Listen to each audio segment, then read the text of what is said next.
सिद्ध बुद्धिजीवी और एनजीओ जिनका एक ही उद्देश्य है मोदी जी के खिलाफ कैंपेन करना, उन्होंने बहुत तूफान पैदा किया था, आपको याद होगा। 21 से कहानी चल रही थी। बाद में यह मामला सुप्रीम कोर्ट एक जनहित याचिका में पहुंचा कि इसकी जांच कराई जाए।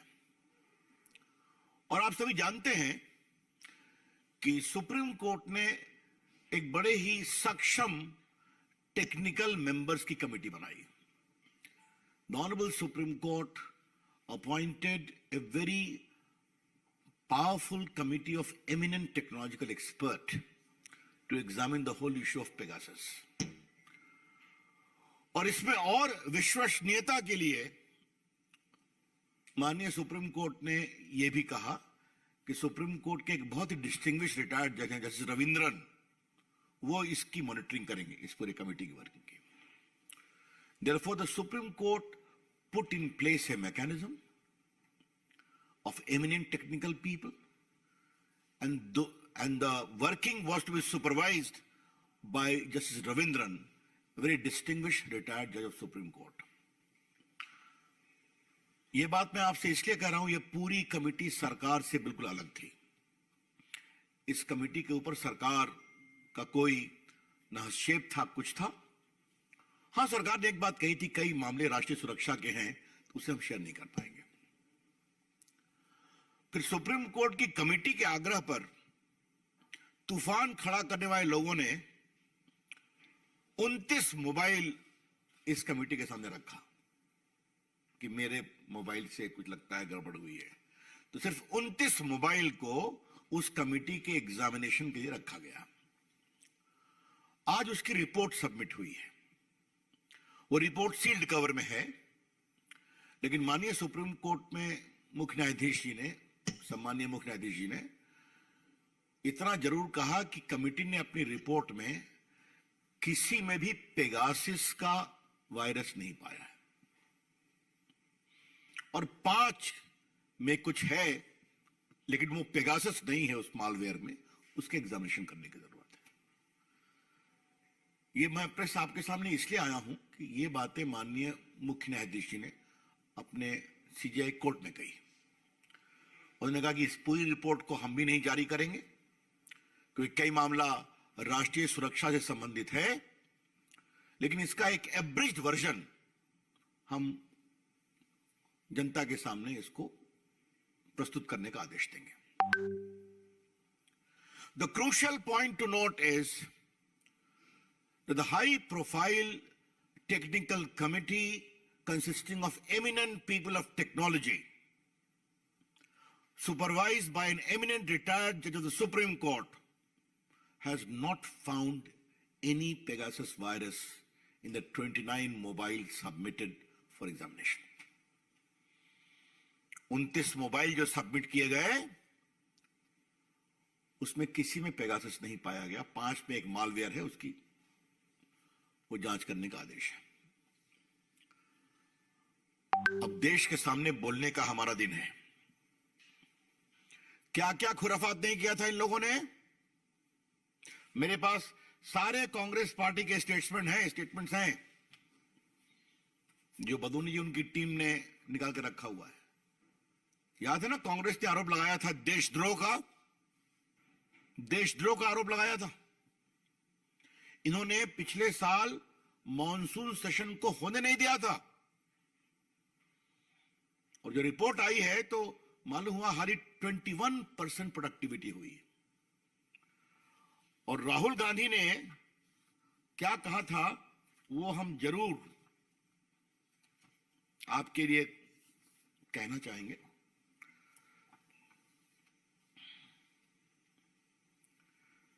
ये राहुल गांधी के पेगासस की हम टिप्पणी पढ़ रहे हैं आपके लिए। Pegasus is an attempt to crush Indian democracy. Pegasus is an attack on the country and country's institutions. I am confident the Supreme Court committee will get the truth. Pegasus was used against chief ministers, former prime ministers, and BJP's ministers, among others, was the Prime Minister and Home Minister getting the data obtained through use of Pegasus? ये राहुल गांधी के statement है। और बाकी राहुल गांधी कई ऐसे शब्दों का प्रयोग करते हैं जिसको मैं अपनी मर्यादाओं के कारण रिपीट नहीं कर सकता।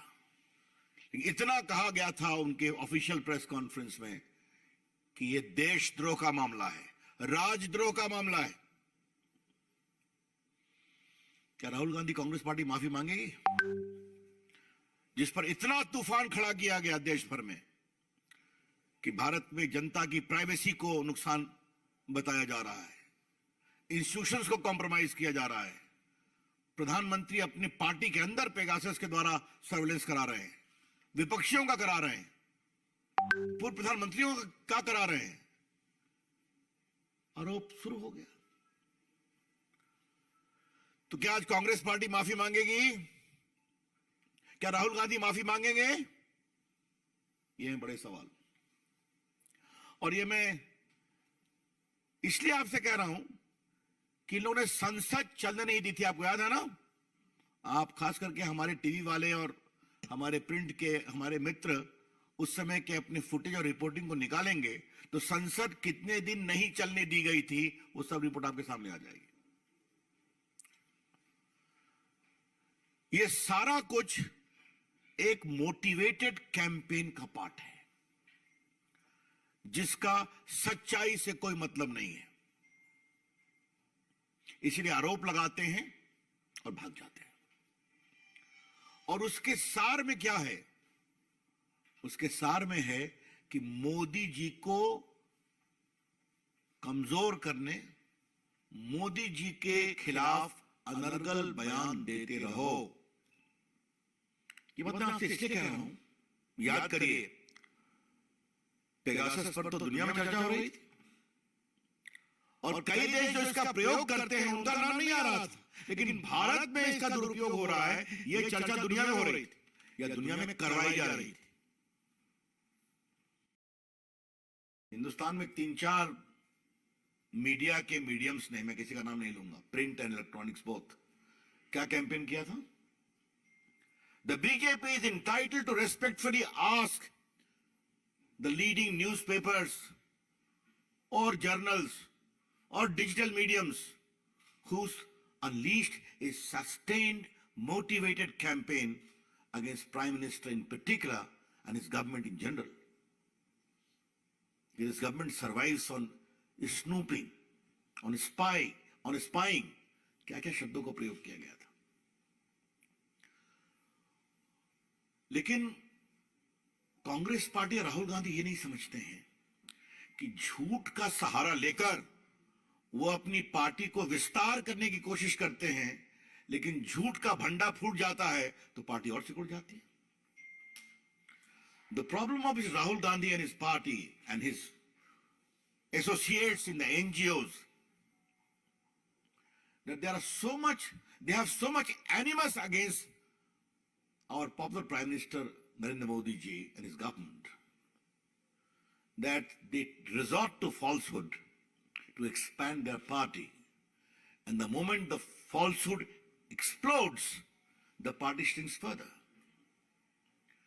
राहुल गांधी, कांग्रेस पार्टी, सोनिया जी, दो चीज का आप ध्यान रखें, बड़ी विनम्रता से कह रहा हूं, लोकतंत्र लोकलाज से चलता है। Democracy shines and prospers on certain well-defined norms of public life. तो झूठ की खेती बहुत दिन नहीं चलती। ये मैं इसलिए कह रहा हूं, पेगासस, उसके पहले राफेल, उसके पहले जो दिल्ली में पार्लियामेंट बन रही है और सारा जो विस्तार बन रहे हैं, उसको लिए क्या कैंपेन किया गया, क्या छोड़ा गया, कैसे शब्दों का प्रयोग किया गया।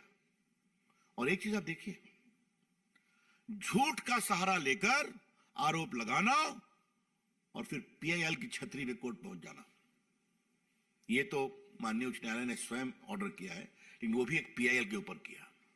तो झूठ का सहारा लेकर कैंपेन करना और प्लस उसके पश्चात पीआईएल के सहारे से कोर्ट पहुंच जाना।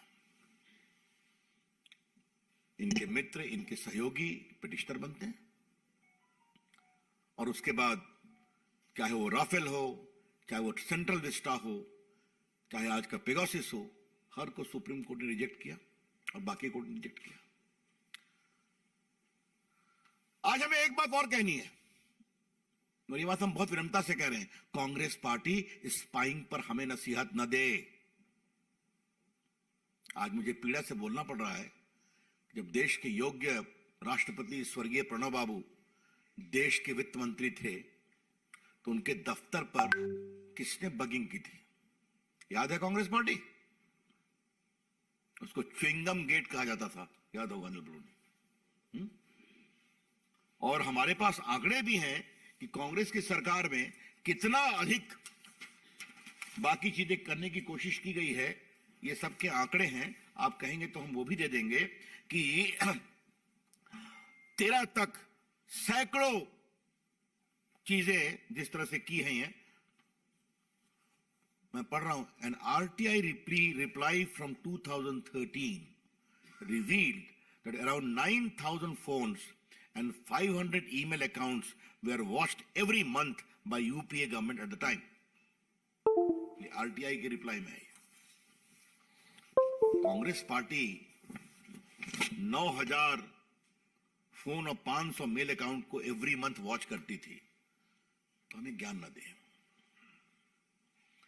और एक बात हमें कांग्रेस पार्टी को और कहना है, ये लोकतंत्र है, मैदान में आ जाइए, जनता ईमानदारी से वोट देती है, लेकिन प्रायोजित कैंपेन, झूठा कैंपेन, प्रायोजित पीआईएल और हर का डिसमिसल, इससे आपकी पार्टी नहीं बढ़ने वाली है, क्योंकि नरेंद्र मोदी की सरकार ईमानदारी से काम करती है। गरीबों की चिंता, किसानों की चिंता, देश की चिंता और देश की सुरक्षा की चिंता। आज बीजेपी की ओर से हम बहुत विनम्रता से यह कहना चाहेंगे, कांग्रेस पार्टी हो या एनजीओज हो, जो उनसे बहुत नजदीकी महसूस करते हैं, या फिर लेफ्टिस्ट हो, आप कुछ भी करिए, नरेंद्र मोदी जी की सरकार देश की सुरक्षा पर कोई कॉम्प्रोमाइज नहीं करेगी। और उसी का असर है कि कश्मीर में पिछले 15 अगस्त को इतने झंडे फहराए गए, चाहे वो शोपियां हो या बाकी भी क्षेत्र हो, कि झंडे कम पड़ गए। हम देशभक्ति का सौदा नहीं करते, देशभक्ति हमारी प्रतिबद्धता है, भारत की सुरक्षा हमारा कमिटमेंट है, and there shall be no compromise on that. तो मित्रों, मुझे अपनी ओर से इतना ही कहना था कि पेगासस का विषय गंभीर था, इसलिए हमने आपको रख दिया। I am open to any question now.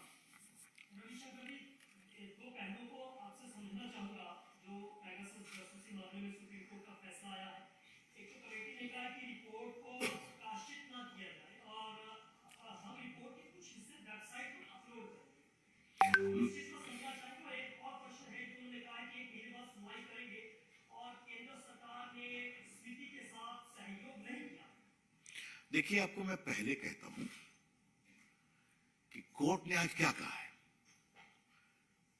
ये सब कोर्ट में ऑब्जर्व हुए ना, कि रिपोर्ट को पढ़ा, पेगासस का वायरस 29 मोबाइल में नहीं पाया गया। जिन लोगों ने कमेटी के आग्रह पर अपना मोबाइल दिया था उनके एग्जामिनेशन के लिए, पहली बात हो गई। 5 में कुछ मालवेयर पाया गया है, जिसके और एग्जामिनेशन हो रहा है। माननीय चीफ जस्टिस ने यह भी कहा कि इस रिपोर्ट को हम पूरा पब्लिक नहीं करेंगे, कुछ पोर्शन को करेंगे। कितना करेंगे, जब लोड होगा तो मालूम हो जाएगा।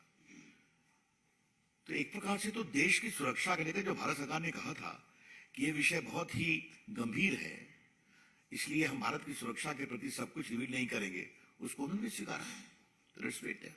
मोटी बात यह है कि पेगासस नाम का जंतु किसी भी मोबाइल में नहीं पाया गया। आमोद जी, आज के मेरी प्रेस उसी पर, इसी विषय पे और कोई सवाल बताइए आप। जैसा कि आपने कहा कि पेगासस हो या उससे पहले राफेल हो या फिर सेक्टर विस्टा का मामला था, तो बिना तथ्यों के आधार पर आरोप खासतौर पर कांग्रेस पार्टी लगाती रही है। अब जब ये सुप्रीम कोर्ट का ये पूरा मामला सामने आ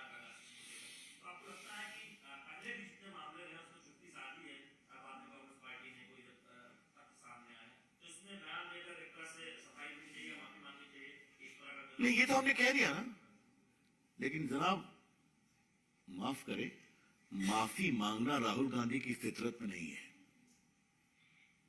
मैं बात बहुत जिम्मेवारी से कह रहा हूं। याद है आपको,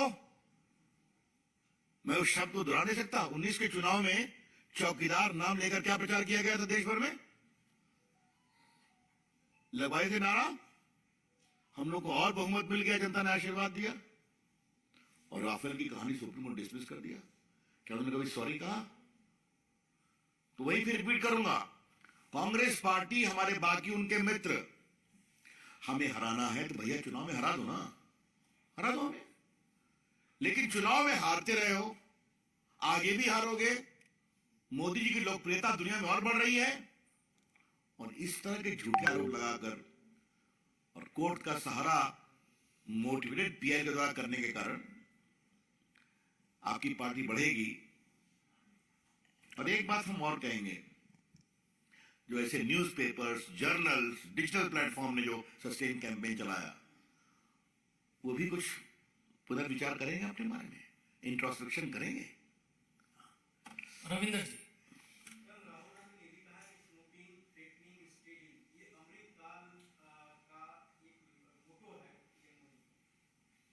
देखिए, अब यहां मैं राहुल गांधी की हर बात पर जवाब देने नहीं बैठा हूं, क्योंकि मेरा वो स्तर नहीं है जिन शब्दों का प्रयोग वो करते हैं। ये हमारी बीजेपी का स्तर नहीं है और नहीं होगा। हम राजनीति में एक मर्यादा और शुचिता की बात करते हैं। इसलिए 19 के कैंपेन में चौकीदार शब्द पर आगे क्या उन्होंने बोला था, मैंने नहीं कहा आपके सामने, उसका जवाब जनता देती है और आज भी देगी। चलिए बहुत बहुत धन्यवाद आप सभी को। Thank you. सभी मीडिया के साथियों